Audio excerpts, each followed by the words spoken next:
Hello everyone. ఈ particular వీడియోలో మనం కన్వల్యూషనల్ న్యూరల్ నెట్వర్క్స్ గురించి చూసేద్దాము. మీకు ఈ కన్వల్యూషనల్ న్యూరల్ నెట్వర్క్స్ తాలూకు కాన్సెప్ట్ అనేది చాలా దగ్గర నుంచి నేర్చుకోవడానికి ట్రై చేసి ఉంటారు. అయినా సరే క్లియర్గా అర్థం కాని వాళ్ళు ఉంటారు. కానీ నేను మీకు ఈ కాన్సెప్ట్ అనేది as simple as possible explain చేయడానికి అయితే ట్రై చేస్తాను. ఒకవేళ నా ఛానల్ ఇప్పటి వరకు చూసుండకపోతే నా ప్రీవియస్ వీడియోస్ కూడా చూడండి అండ్ మీకు నచ్చితే సబ్స్క్రైబ్ కూడా చేసుకోండి. ఇప్పుడైతే ఈ పర్టికులర్ వీడియోలోకి అయితే వెళ్ళిపోదాం. ఇప్పటి వరకు మనం సాల్వ్ చేసిన ఎగ్జాంపుల్స్ అన్నిటిలోని మనం ఒక కైండ్ ఆఫ్ డేటా సెట్ని యూజ్ చేసాం. అండ్ ఆ డేటా సెట్స్ ఎలా ఉంటాయో ఒకసారి చూసేద్దాము. బేసికలీ మనకి కొన్ని ఫీచర్స్ ఉంటాయి, like F1, F2, F3, so on, Fn. ఇలాగా మన దగ్గర మల్టిపుల్ ఇన్పుట్ ఫీచర్స్ ఉంటాయి. అండ్ ఈ ఇన్పుట్ ఫీచర్స్ అన్నిటికీ ఒక కరస్పాండింగ్ అవుట్పుట్ ఫీచర్ ఉంటుంది. మనం ఇప్పటివరకు సాల్వ్ చేసిన ప్రాబ్లమ్స్ అన్నిటిలోని ఇలాంటి డేటా సెట్ని మనం యూజ్ చేసాం. మల్టిపుల్ ఇన్పుట్ ఫీచర్స్ అండ్ వీటన్నిటికీ ఒక కరస్పాండింగ్ అవుట్పుట్ ఫీచర్ ఉండేటటువంటి డేటా సెట్స్ని మనం చూసాము. అండ్ ఒక డేటా పాయింట్ ఎలా ఉండిద్ది ఇలాంటి డేటా సెట్లో, బేసికలీ ప్రతి ఫీచర్కి ఒక కరస్పాండింగ్ వాల్యూ ఉండిద్ది. లైక్ F1కి X1, F2కి X2, F3కి X3, సో ఆన్, Fnకి Xn. అండ్ ఇవి మన ఇన్పుట్ ఫీచర్స్. అండ్ ఈ ఇన్పుట్ ఫీచర్స్కి ఒక కరస్పాండింగ్ అవుట్పుట్ వాల్యూ ఉండిద్ది, అదే Y1 అనమాట. ఇలా ఉండేదాన్ని మనం ఒక డేటా పాయింట్ అంటాం. ఈ నొటేషన్ అది మనం స్టార్టింగ్ వీడియోస్లోనే చూసాము. ఇక్కడ జస్ట్ ఒకసారి రివైజ్ చేసుకుంటున్నాం సింపుల్గా. ఇలాంటి పాయింట్స్ అన్నీ మన దగ్గర మల్టిపుల్ ఉంటే దాన్నే మనం డేటా సెట్ అంటాం అనమాట. ఇలాంటి డేటా సెట్ని మనం ఏ డేటా సెట్ అంటామంటే టేబులర్ డేటా సెట్ అంటాం. ఇప్పటి వరకు మనం నేర్చుకున్న అల్గోరిథమ్స్ అన్నిటిలోని మనం యూస్ చేసింది టేబులర్ డేటా సెట్ మాత్రమే. కానీ ఒక రియల్ టైం ప్రాబ్లమ్ సాల్వ్ చేసేటప్పుడు మనకి so many other kinds of data కూడా ఉండొచ్చు అనమాట. లైక్ ఇమేజ్ డేటా ఉండొచ్చు, అండ్ సిమిలర్లీ వీడియో డేటా ఉండొచ్చు, అండ్ ఆల్సో ఆడియో డేటా ఉండొచ్చు, అండ్ ఇంకా టెక్స్ట్ డేటా ఉండొచ్చు. అలాగా మల్టిపుల్ కైండ్స్ ఆఫ్ డేటా మన దగ్గర ఉండొచ్చు. ఈ పర్టికులర్ వీడియోలో మనం అసలు ఇమేజ్ డేటా ఉండేటప్పుడు ఎలా సాల్వ్ చేయాలి అనే దానిపైన కాన్సన్ట్రేట్ చేద్దాము. ఫ్యూచర్ వీడియోస్లో మేబీ ఈ వీడియో ఇంకా ఆడియో అండ్ ఆల్సో టెక్స్ట్ వీటిని కూడా ఎలా హ్యాండిల్ చేయాలో చూసేద్దాం.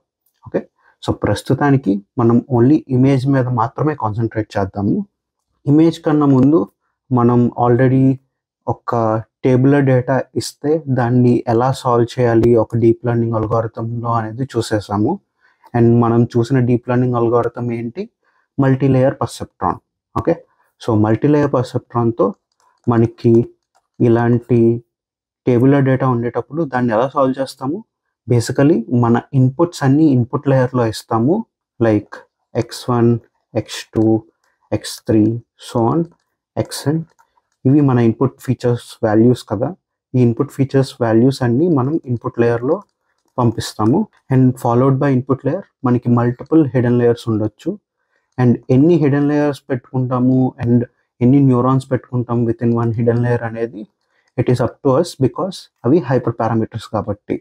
Okay, concept of parameter, hyper parameter ఇవన్నీ మనం ఆల్రెడీ ప్రీవియస్ వీడియోస్లో డిస్కస్ చేసుకున్నాము. అందుకే ఇక్కడ ఫాస్ట్గా అయితే ఎక్స్ప్లెయిన్ చేస్తున్నాను. ఇలాగ మల్టిపుల్ హిడెన్ లేయర్స్ ఉండొచ్చు.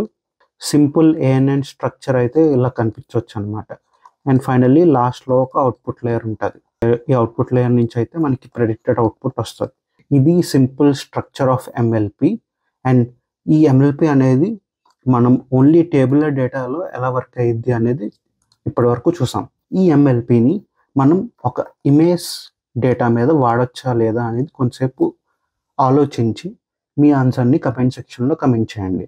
ఓకే, అసలు ఇమేజ్ అంటే ఏంటి, మోడల్ ఇమేజ్ని ఎలా చూస్తుందో ఫస్ట్ అర్థం చేసుకోవడానికి ట్రై చేద్దాం.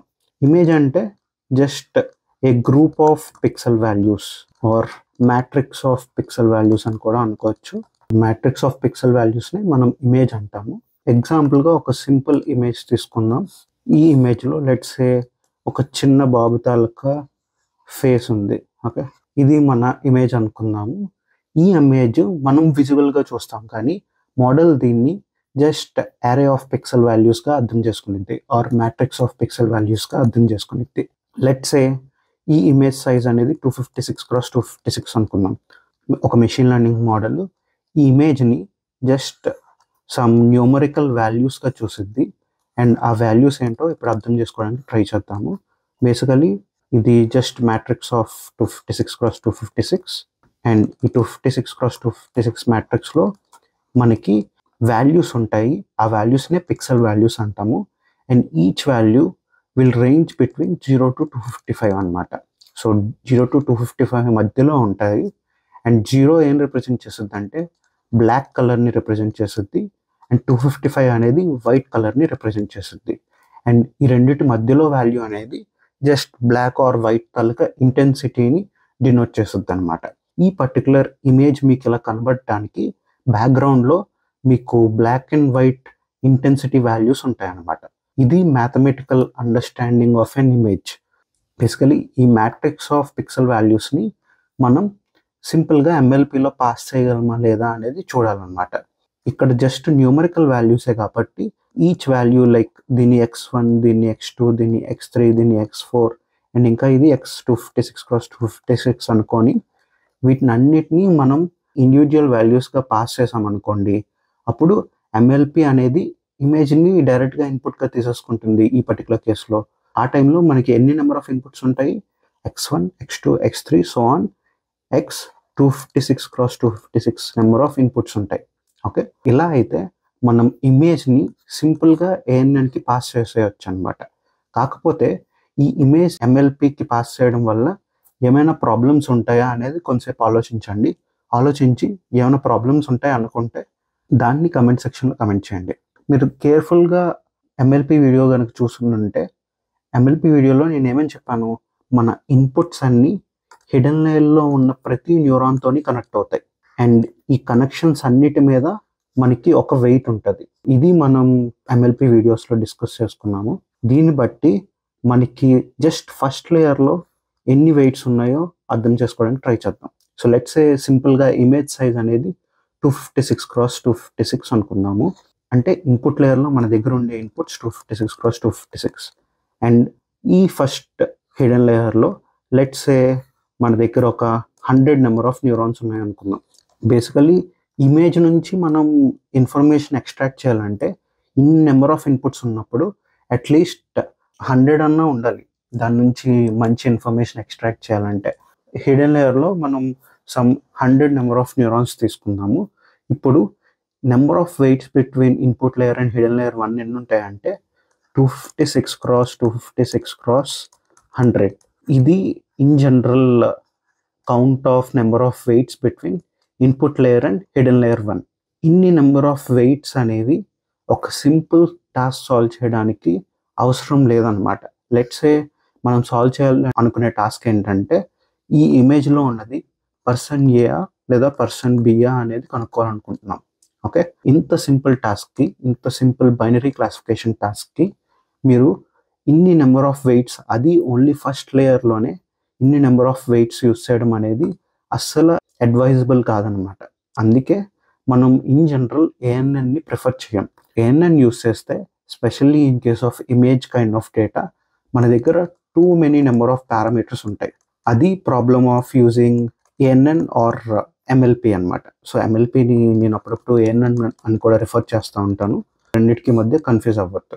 ఈ ఎంఎల్పిని యూస్ చేయడం వల్ల మనకి మెయిన్ ప్రాబ్లం ఏంటంటే specially in case of images మనకి too many number of parameters ఉండొచ్చు.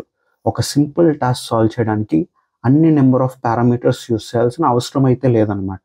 అందుకే మనం ఈ ఎంఎల్పిని అయితే యూస్ చేయము. ఇంకో విధంగా దీన్ని ఎలా సాల్వ్ చేయొచ్చు అంటే మనం ఒక కొత్త నెట్వర్క్ని యూస్ చేయొచ్చు. అదే కన్వల్యూషనల్ న్యూరల్ నెట్వర్క్స్ అనమాట. కన్వల్యూషనల్ న్యూరల్ నెట్వర్క్స్లో మనం యూస్ చేసే బేసిక్ ఐడియా ఏంటంటే ఫస్ట్ ఫీచర్ ఎక్స్ట్రాక్షన్ చేసి ఆ తర్వాత క్లాసిఫై చేయడానికి ట్రై చేస్తాం. ఎంఎల్పిలో మెయిన్ ప్రాబ్లం వచ్చేసి ఇందులో two many number of parameters ఉంటాయి. అండ్ ఇంకా ఈ పర్టికులర్ ఎంఎల్పి కేసులో మనం ఒకేసారి ఇమేజ్ మొత్తాన్ని పంపించేస్తున్నాం. అది ఒక main problem. In general humans ఎలా ఆలోచిస్తారో ఒకసారి అండర్స్టాండ్ చేసుకోవడానికి ట్రై చేద్దాం. లెట్స్ సే నువ్వే ఉన్నావు, నువ్వు నీ ఫ్రెండ్స్ ఇద్దరిని ఐడెంటిఫై చేయాలి. నీ ఫ్రెండ్ ఒకడు సురేష్ అని ఒకడు ఉన్నాడు, అండ్ ఇంకోటి రమేష్ అని ఇంకోటి ఉన్నాడు అనుకుందాము. అండ్ నువ్వు అసలు ఈ సురేష్కి రమేష్కి డిఫరెన్స్ ఎలా కనిపెడతావు? బేసికలీ వాళ్ళిద్దరిని నువ్వు మల్టిపుల్ టైమ్స్ రోజు ఇంటరాక్ట్ అయ్యి చూస్తూ ఉంటావు కాబట్టి వాళ్ళిద్దరి ఫేషియల్ ఫీచర్స్ని నువ్వు అండర్స్టాండ్ చేసుకోవడానికి ట్రై చేస్తావు. సురేష్కి చెవులు ఇలా ఉంటాయి అండ్ రమేష్కి చెవులు కొద్దిగా డిఫరెంట్గా ఇలా ఉంటాయి అనుకుందాం. ఇది difference between these two guys features అనమాట. అండ్ సురేష్ తాలూకు కళ్ళు ఇలా రౌండ్గా ఉంటాయి, రమేష్ కళ్ళు కొద్దిగా ఈ షేప్లో ఉంటాయి. అండ్ సురేష్ తాలూకు ముక్కు ఇలా షార్ప్గా ఉండిద్ది, వెరస్ రమేష్ తాలూకు ముక్కు అనేది ఇలాగ స్మూత్గా ఉండిద్ది. అలాగే వాడి ఫేషియల్ ఫీచర్స్ అన్ని నువ్వు రోజు చూసి చూసి అర్థం చేసుకొని వీడు సురేష్ అండ్ ఇంకా వీడు రమేష్ అనేది నువ్వు క్లియర్గా అర్థం చేసుకోవడానికి ట్రై చేయగలవు. సో మొత్తం ఒకవేళ నీకు ఇమేజ్ ఇచ్చి ఈ ఇమేజ్లో ఉన్నది సురేష్ రమేష్ అని అడిగితే నువ్వు ఇమేజ్ మొత్తం మీద కాన్సన్ట్రేట్ చేయవు. నువ్వు మెయిన్లీ కాన్సన్ట్రేట్ చేసేది ఓన్లీ ఈ ఫేస్ పోర్షన్లో కాన్సన్ట్రేట్ చేస్తావు. అండ్ ఈ ఫేస్ పోర్షన్లో కూడా నువ్వు వాడిని ఎలా ఐడెంటిఫై చేస్తావు అంటే వాడి ఫేస్లో ఉన్న ఫీచర్స్ ద్వారా ఐడెంటిఫై చేస్తావు. లైక్ వాడి చెవులు, వాడి కళ్ళు, వాడి ముక్కు అండ్ ఇంకా వాడి హెయిర్ స్టైల్ ఎలా ఉంది, ఇవన్నీ చూసి నువ్వు వాడి ఫీచర్స్ ఇవి, ఈ ఫీచర్స్ అనేవి సురేష్కి సంబంధించినవి అని చెప్పేసి నువ్వు ఆల్రెడీ నీకు మైండ్లో అది రిజిస్టర్ అయిపోయింది కాబట్టి ఇమీడియట్లీ వీడి సురేష్ అని నువ్వు చెప్పగలవు అనమాట. సిమిలర్ కాన్సెప్ట్ సిఎన్ఎన్లో కూడా మనం యూస్ చేస్తాం. సో సిఎన్ఎన్లో ఫస్ట్ ఏం చేయాలంటే ఫస్ట్ ఫీచర్ ఎక్స్ట్రాక్షన్ చేయాలి. సో ఈ పర్టికులర్ ఎగ్జాంపుల్లో ఫీచర్స్ ఏంటంటే లైక్ ఈ చెవులు, కళ్ళు, ముక్కు, హెయిర్ స్టైల్ ఇవన్నీ మన ఫీచర్స్ అనమాట. సో ఈ ఫీచర్స్ అన్నీ మనం ఫస్ట్ ఎక్స్ట్రాక్ట్ చేసి ఆ తర్వాత ఓన్లీ ఈ ఫీచర్స్ని మాత్రమే మనం ఇన్పుట్గా ఇస్తామన్నమాట. అప్పుడు క్లాసిఫికేషన్ అనేది ఈజీగా అయిపోయింది. అదే ఏఎన్ఎన్ కేసులో మనం ఏం చేస్తున్నాం, మొత్తం ఇమేజ్ని ఇచ్చేస్తున్నాం. సో మొత్తం ఇమేజ్ ఇచ్చేయడం వల్ల ఈ బ్యాక్గ్రౌండ్ పోర్షన్ అంతా మనకి అసలు ఇర్రెలవెంట్ ఇన్ఫర్మేషన్ అనమాట, ఆర్ అన్నెసెసరీ ఇన్ఫర్మేషన్, స్పెషల్లీ వీడు ఏఆ పియా అని చెప్పడానికి. ఆ మొత్తం ఇన్ఫర్మేషన్ రెడెండెంట్ ఇన్ఫర్మేషన్ ఇవ్వడం వల్ల ఏఎన్ఎన్ చాలా కన్ఫ్యూజ్ అయిపోవచ్చు.